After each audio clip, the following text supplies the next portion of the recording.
Hi guys, in the previous video, we discussed a system design concept called geohashing and how you can use it to scale your geoqueries in Postgres for millions and billions of users.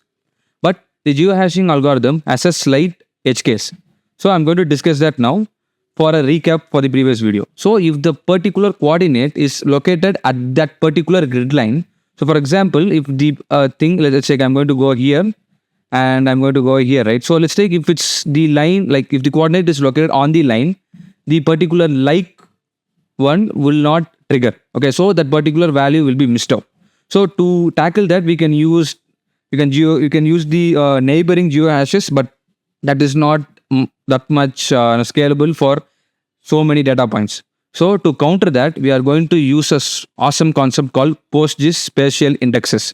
So for that, what I'm going to do is the same way I'm going to create a new table, and then from there I'm going to add 300 values there, and then we are going to discuss each and every concept. So I'm going to go here. So these are all the concepts that we are going to discuss now. So for the starters, I'm going to create a table in Supabase. If you have not seen the previous video, definitely go and see that and then come back to this video. And this video will be the eighth part of my Geoverse series where I will be discussing geolocation concepts in React Native and in PostgresSQL, which is the king for geolocation data points. So in the SQL editor, I'm going to go here. I'm going to create a PostGIS table with ID, latitude and longitude and location. I will discuss later. Okay. So this particular data point will be in the geograph, which will have a geograph data structure. Okay. So I'm going to tap on run. Okay, so the table is created. Now, if I go here, I'm going to create an index on this particular data point. Okay, so that we can query it from there. So once this is done, let's go here and then create the particular index or the PostGIS index on that particular column. So I'm going to do that. Okay, so it's written. So for this, you have to enable the PostGIS extension to work. Now, what we are going to do, right? Same way, we are going to add the values there. Before that, we are going to complete the front end part here.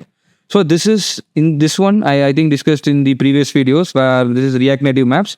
The previous video, I did it with Mapbox, and this video I'll be using with React Native Maps so that you will be strong with both the map types. Okay. So what I'm going to do, I didn't notice this, but this is overlapping here. So I'm just simply going to go here and then use current location here. Just simply take it as 40. Okay. So same way as usual, I'm going to go here, paste it here, and then I'm going to increase it to 100 and then change these things to what? Black. Sorry, I think let's use blue. Okay, blue, and then I'm going to remove all these things. Change this to get or add data for now. Okay, add data. Once I do that, okay, all these things are there. Now, same way, I'm going to go here. Unnecessary things here. So here, in this one, insert geodata. So last time I did a small mistake, but the data points were very sparsely added. So I have reduced the max and min limit for adding randomly generating the coordinates to be added there. Okay. So same way, we are going to add 300 values to this particular data points. To this particular table, and then we are going to add the latitude, longitude, and then we are going to add the location in PostGIS data format. Okay, so I will discuss that later. So this is insert 300 coordinates with PostGIS index. Okay, I'll also discuss what index is and all these things, database internals in this video. So I'm going to go here, tap on add data. Let's see what is happening. Oh, sorry, it won't work because, add data, it's not working. So I'll go here. I'll zoom out. So it looks good. Okay. So this is in this manner. So I'm going to tap on add data. Okay. So I tapped on add data. Let's see. So okay, I think all these values got added into that particular table. Let's go into that table. So in the table editor, in the geodata PostGIS, it's loading the records. We have latitude, longitude, and the location in GeoJSON, in the PostGIS format. Okay, so we have this now. So why this is superior to the geohashing concept and why we should use this. So if I go to the video concepts here, and then in the video notes, so the process is find the points within 5 kilometers, right? Find the points within 5 kilometers. So what is the use case of this and why we need to do all these things? So I'm just going to copy this and I'm going to go to the SQL editor, paste it here. Okay, let's run. Okay, actually, it won't work because no, yeah, it won't return any rows because there's no values corresponding to that. So I'll again go back to the this and then get some values. You get this value and take this. Go to what SQL editor. Okay, minus. All right. Copy this, paste it here, and then run. Okay, I got these 3 rows as the value. So what is this? What I am doing now? Okay, so first I will explain as these values are done. I'm going to explain the concepts, right? So what is the concept? What we are doing here? So as geohash as a issue when the coordinates are in that particular one, like particular grid line, this PostGIS doesn't have any issues and it scales extremely well for billions of rows. Why and what is that? Okay, so for that we need to understand 2 concepts called indexing and then geospatial index. Okay, so what is this? Right. So index. So indexes are a type of data structure where it's a data structure where we use it as B plus trees. Okay. So for huge amounts of data where you want to query with the, let's say where ID equal to this, or it's not ID equal to this, but name equal to this or something that in that manner, or we can say name age greater than 20 or 30. So what happens is if you don't use an index here, it will scan through all the rows in the table and then it will provide the value back. Okay, this is extremely inefficient, and then if you scale it, it will not work properly and it will get a lot of bill and then your users won't be happy. But if you create an index at the age column, what would happen is the database will take a snapshot of that particular table and then it will keep it aside. And then when you do this query, it will use the data structure of B plus trees. And from there, it would go like, so what I can say is here we have trees, like we have a tree model and then it would traverse it via the nodes. Okay, that's somewhat extreme concept, but general concept is if you use an index properly, where if you are going to access the data points in the billions of rows you have, if you create an index there, it would the speed at which the responses, like you get the rows back, will be extremely faster. Geospatial indexes is nothing but it's a 3-dimensional index where the database or the Postgres database will create an index on that column, and then you can use the PostGIS concepts like SD within, SD SRD, and SD make point. So what are all these things, right? So our idea or our statement is get the restaurants which are 5 kilometers from my home. Okay, so this PostGIS like this STD within, what it does is, what we are doing here, this doesn't look good. So here in this select ID, we are going to select the ID, the latitude and the longitude from this table, where the STD within, so that is a PostGIS function. So here we already have the location.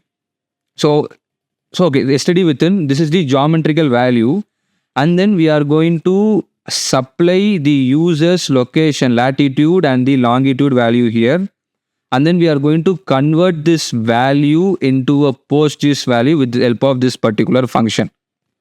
Okay, so what happens, like to here it doesn't like add any random, what I would say, geohash to your value, like your rows and tables.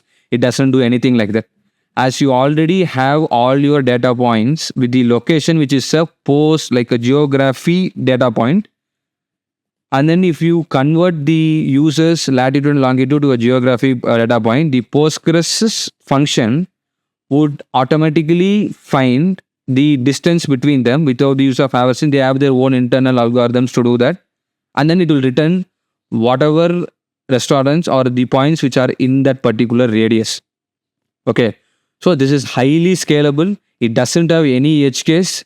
And then now most of the apps use this particular concept to scale to infinite. Okay. So there are only three concepts that you have to know here to make this work beautifully, right? Now here in the STD make point, let's search, right? So what are these two? STD data points, and then set SRD, and then last one is STMake. These three things are more than enough for you to scale it properly. So what are these, right? What are these? So Google automatically, this functions used to manipulate and analyze geographic data. So STD within checking if two coordinates are within a specific distance. Okay. And then setting the spatial reference system for a geometry, creating a new point geometry from coordinate values, essentially allowing you to perform STL spatial queries like finding points located with a certain radius and all these things, right? So with these three things, right, if we combine all these things together, so what here, we are going to convert this set SRD to that particular geo query, right? Geo point. So now this is the backend side. Okay. Let's say if you add, if I go back to the database of this one, geodata, so not geodata PostGIS. So how many values are there? If I scroll down, so 100 values or 300 records are there. So it properly got added. So let's keep it at 300. Now let's add one more. So if I add one more 600 values will be there in the database. Now we are going to, as we understood the three concepts here, now we are going to find, we are not going to do all these things. We already added all these values there with the help of this particular function in the front end. You can do it in the back end. You can do it in anywhere you want. And just for the demo purpose, I'm doing this. Now to query this value. Now comes the power of Supabase's Postgres functions. Okay. So what we are going to do is we are going to create a function like this. Okay, I'm going to copy this. Let's go here, paste it. So what is this? What we are going to do? We are going to create a function called get points within radius. We can also do this. We can simply take this like this query, okay, this particular query, and then we can simply query it and get all those values. But this is not looking good. So we are going to create a special function in Supabase, and we are going to call a remote procedure call to this particular function to get the points within this radius, right? And for one more purpose, I'm going to also add a radius on top, like circle radius on the map as well, like how other apps do. So this particular function will create a function of get points within radius, and then we'll have the lat, long, and then inner radius and the outer radius. Okay, I'll discuss that here. So it returns the table, and then the query starts. So the query will provide the ID, latitude, and longitude, and then it will also provide the distance, ST distance. So distance of as distance, like it will convert the location, and then the query, like, okay, so what I'm saying is it will also provide the distance from that particular point or the user's location in the output as the response. So from the geodata table, and then where STD within, which is nothing but here we are using where and. So what is that is, we will have an outer radius of 5 and an inner radius of 0. Like, okay, I'll show that later. So STD within of this, and yeah, in this manner. And then what I'm going to do, let's create this function. So run. Okay, the function is created. Now what we are going to do is, we are going to go here. We are going to copy this one. Let's go here. And then let's have a function.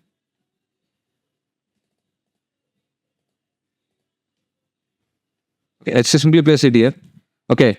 And then what we are going to do is, okay, let's keep it here. Now we have this function. We are already set up Supabase somewhere. And then we are going to remote procedurally call this particular function that we have created in Supabase's dashboard From there, we are going to send the latitude, longitude, and the inner and outer radius. The inner radius will always be what, 0, and then outer radius will be 5.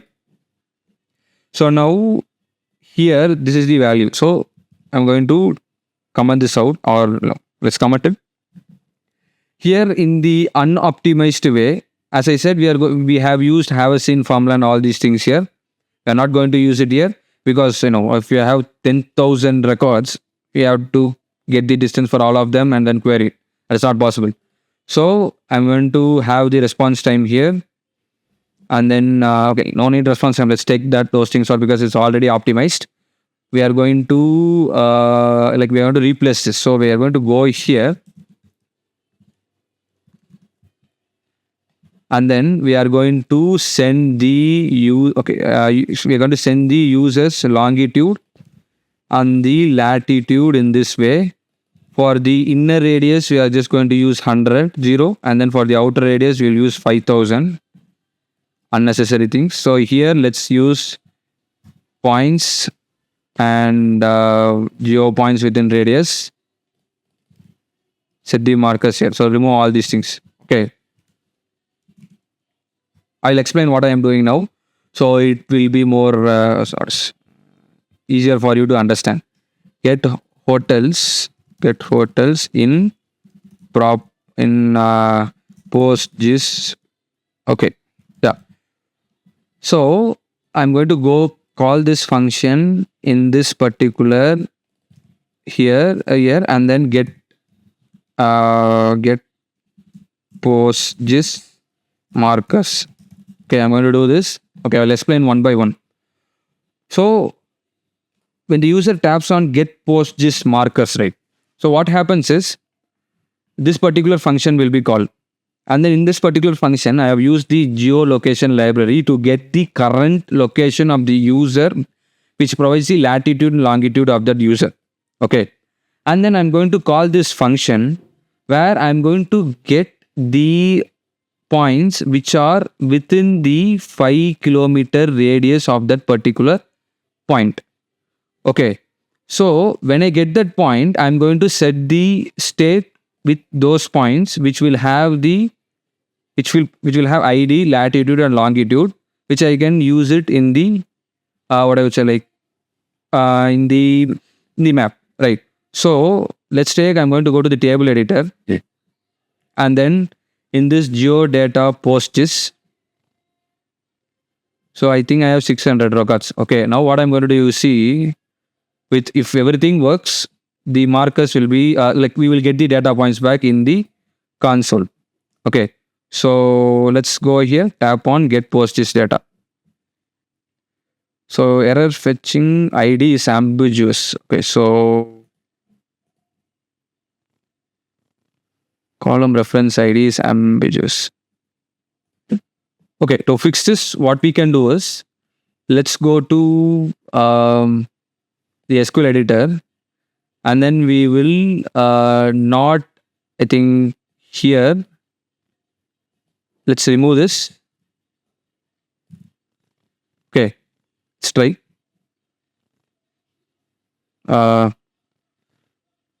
Okay, first we have to drop this function. Okay, so let's drop this particular function first. Oops. And then run this again. Okay, so let's go back and then get PostGIS.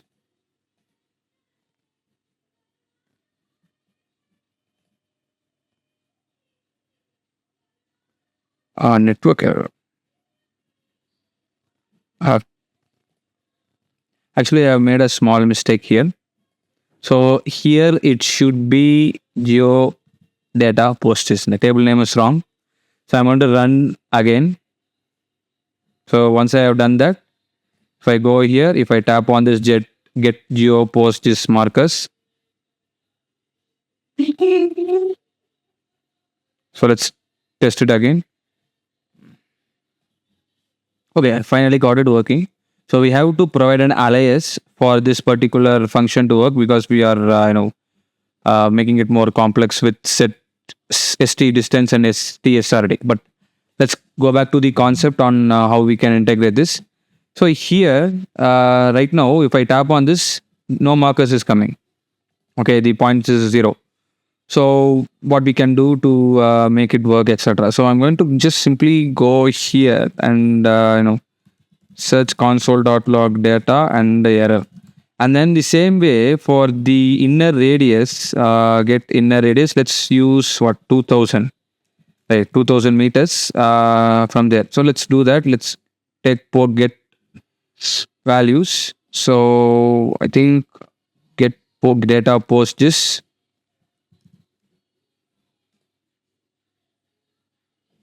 And then we are sending the query lat, long, inner radius, and all these things. I think, okay, so let's use 100. Get PostGIS data points.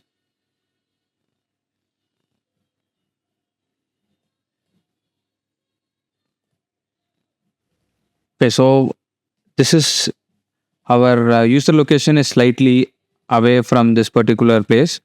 So what we are going to do is we are going to re-add all those values there, right? Like we are going to mark the location nearer to this particular location. So for this to work, I'm just slightly going to change the function.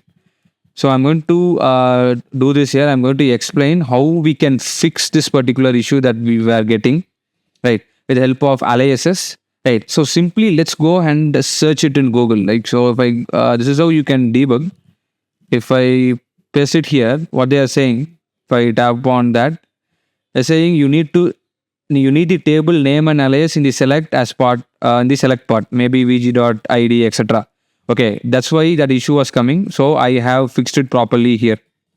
Okay. So before we had the inner radius and the outer radius, so that wouldn't work properly because you want to find the distance from the user location to 5 kilometers. So you can also use inner and outer, but that is not that much advisable. So you can copy this particular function. We are going to return all these things, and then what we are going to do is in the g.id, we are going to add it as an alias. Okay.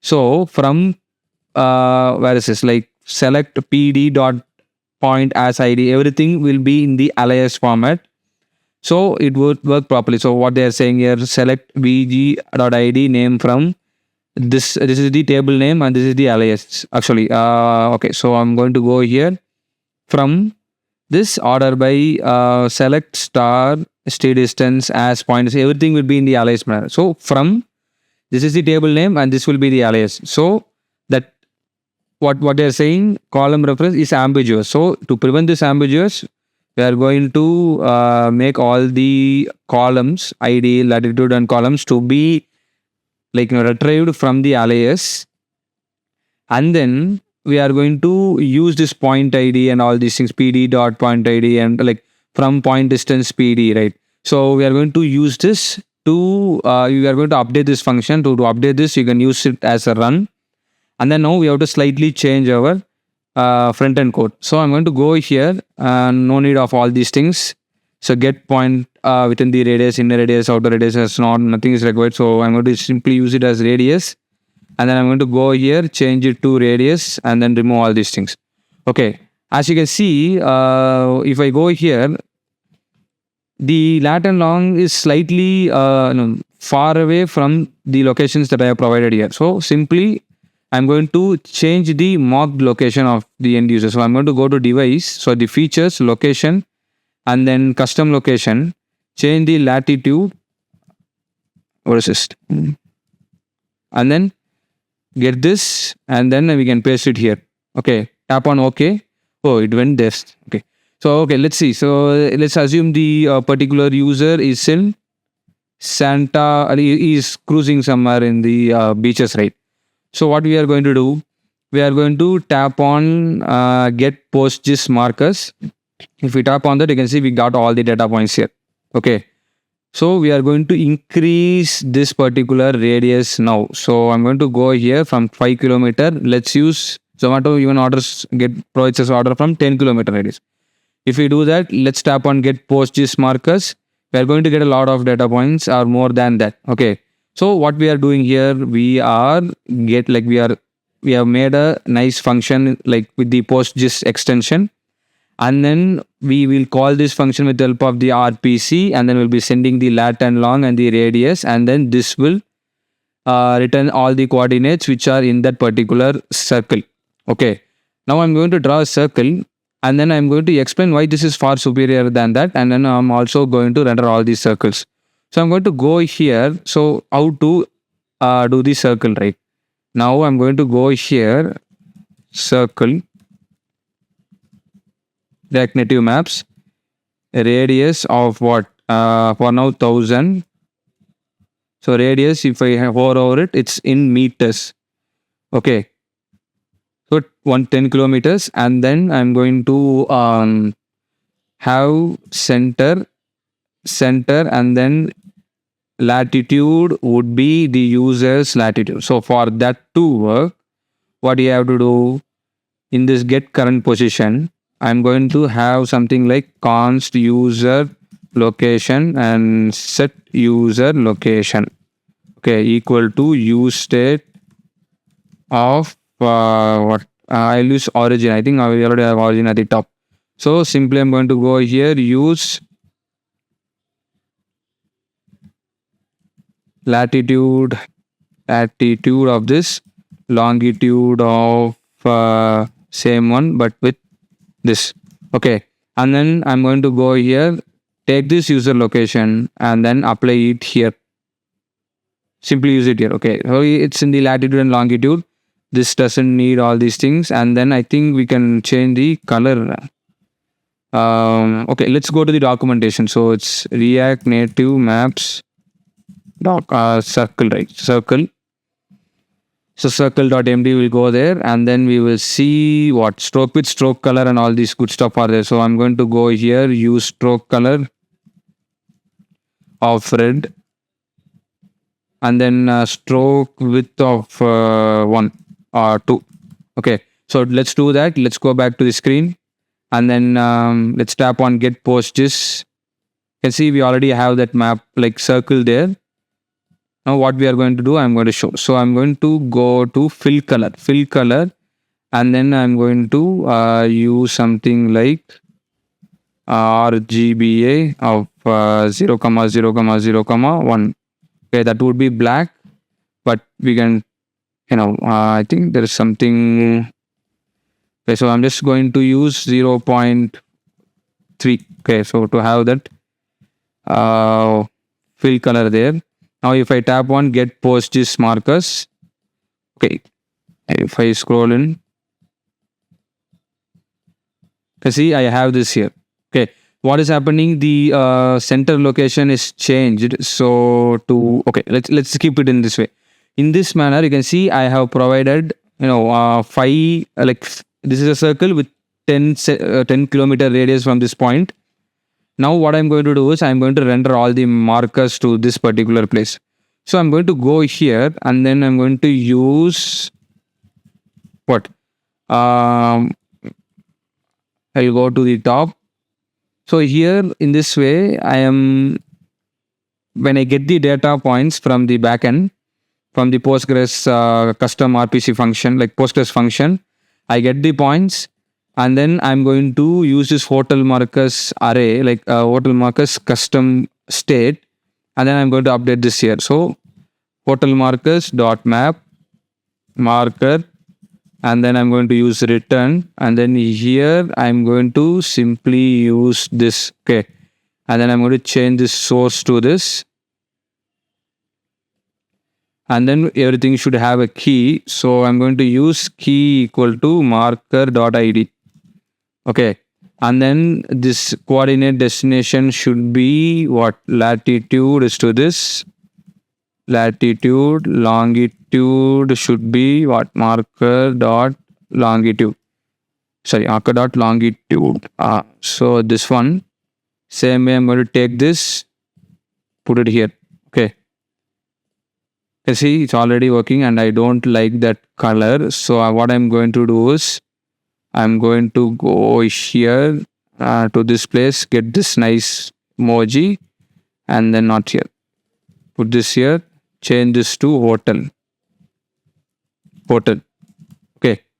If I do that, you can see how many hotels are around me. Okay. So this is how you can you can make the PostgreSQL scale with the help of this particular function, like how I created this particular function where it uses PostGIS spatial index, and then we get the ID, latitude, longitude, and as well as this the distance. We can do one more where when the user taps on this, so alert of we can do distance from user is to marker dot distance. Okay, marker dot distance. Okay, if I do that, let's do that. So if I go here, if I tap on that, distance from user 3,805 meters. So we can do one more of two fixed of 2, and then what divided by 1,000 kilometers. Okay, so if I do that, let's tap on that again. Distance of 3 point. Okay, it's too much. This is wrong. Sorry. So I'm going to do this. 2 fixed. Actually, 2 is wrong. So it should be 0. 4 kilometers. Okay. So it's maximum 4 kilometers from that particular place. Okay. I think this is, we'll have it as 1. So I think it should be 3.8 kilometers. That is correct. And then let's take, if I go away, zoom out, and then okay, so if I zoom out and remove this animate function which is causing problems, if I go here, tap on this one, you'll see it would be 9.4 kilometers. Okay, so that is at the edge of the screen. And now I'm going to do one more. I'm going to go here and then change it to, I think Zomato allows up to 12 kilometers, I think. So I'm going to do it as 12 kilometers. And then I'm going to put this as 12 kilometers. And then let's take, I use this get PostGIS markers. Okay, you can see it expanded. The markers expanded outside this circle as well. Okay, so sorry, not outside this circle, within this circle. And if I tap on the rear edge, now I'm going to show the superior nature of this particular PostGIS index and how it's better than geohashing. So if I tap on this, you can see it's 11.9 kilometers. Even if it's at the edge, it is working. Why? So I'm going to tell the stark difference between them. So if geohash, what happens is we are simply checking, or means we are checking with the geohash of that coordinates. That's it. We are doing nothing else.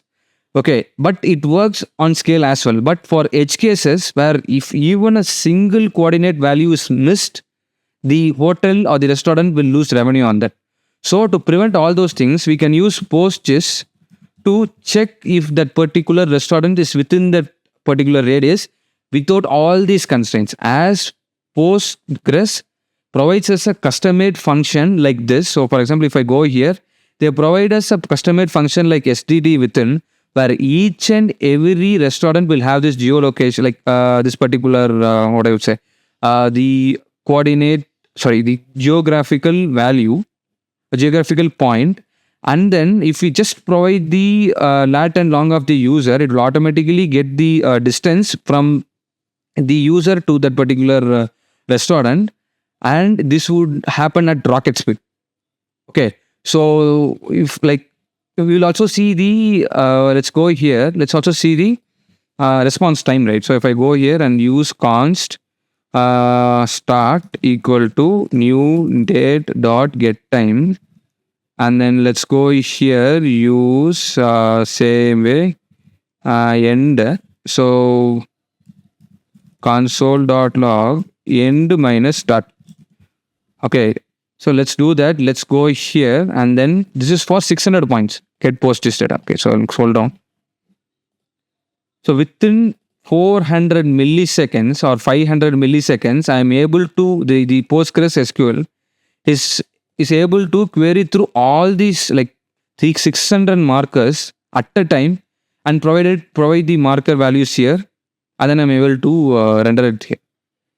Okay, so let's take same way. You are in Chennai and then you want to buy biryani, right? So from there You want to check which hotel has biryani within 2 kilometers because you want it to be served hot. This is how you can do it in the backend, and then use those custom made backend functions in the front end, query it and showcase it as a marker here. And when the user taps on that, we are showing the alert here. What you can do one more is, when the user taps on that, you can also show the hotel name, and then you can also push them into the hotel's custom screen. Okay, so the main difference is GeoHash has a problem at the edges, but PostGIS doesn't have any problem.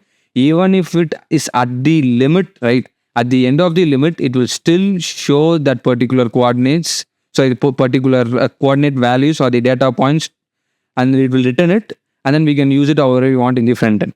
Okay, this, as you see, this has no Haversian formula, nothing. It is, everything is done within the internal algorithms of Postgres. So it's extremely faster at scale, for billion and millions of users. Okay, so that is the difference between GeoHash and PostGIS, and how you can set up in the back end, how you can understand each and every minute details of the data points, and how big applications like this, like Zomato, Uber, does this at scale. In the back end, you do that, and then in the front end, you consume it, and then you will show it to the user. You can add a caching layer to the to this particular things to make it even faster. So that's it for this video. So the GeoHash and this PostGIS will literally make you very strong in geolocation applications, because as you see, most of the applications that we use are like grocery delivery, food delivery, Amazon, and then Flipkart, Walmart, and all these people are like, they also provide other items as well. They use this particular geolocation concepts to scale it to million users. So if you want to make the same delivery apps, you can use the same concept as well. So thanks for watching. I will see you in the next video. And if you like this video, do let me know in the comments.